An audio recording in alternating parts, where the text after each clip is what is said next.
విశ్వాసము ద్వారా నీవు ఖచ్చితంగా ఆ వాగ్దానమును నీ జీవితంలో నెరవేరడానికి నీకు తోడ్పడుతుంది. కాబట్టి ఖచ్చితమైన బలమైన విశ్వాసము నీకు అవసరం.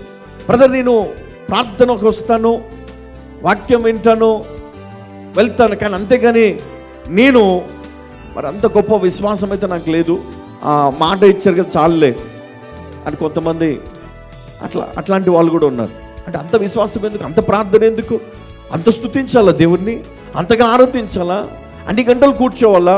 కొన్నిసార్లు మనకి అనిపిస్తుంది, ఎందుకు అంతసేపు నేను ప్రార్థన చేయాలి, ఒక నిమిషం కళ్ళు మూసుకొని ప్రార్థిస్తే సరిపోదా కదా. నామకార్థంగా కొంతమందికి చిన్నప్పటి నుంచి అలవాటు అయిపోయినట్టు పద్ధతి అది.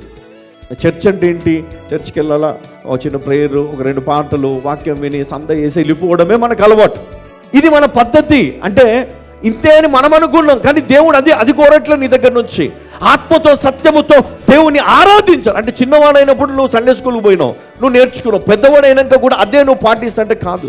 నీ ప్రవర్తన మారాలి దేవుని పట్ల, నీ ఉద్దేశాలు మార్చుకోవాలి, నీ తలంపులను మార్చుకోవాలి, నిన్ను ట్యూన్ చేసుకోవాలి. ట్యూన్ చేయాలని నువ్వు ట్యూన్ ఎట్లా చేసుకోవాలి అంటే నీలో విశ్వాసం కావాలా. ఏదైనా ఒక వాక్యం నువ్వు చదివేటప్పుడు, అవునండి ఇది దేవుడు పలాని వ్యక్తి జీవితంలో చేశాడు కదా, మరి నా జీవితంలో చేస్తాడా ఇది? అబ్రహామును దేవుడు ఆశీర్వదించినట్లు దేవుడు నన్ను ఆశీర్వదించగలడా? ఆశీర్వదిస్తాడు నువ్వు నమ్మితే. అబ్రహాముకి ఇచ్చిన వాగ్దానము, ఆశీర్వచనములు అది మనకు కూడా వాగ్దానము చేయబడ్డాయి. హల్లెలూయా.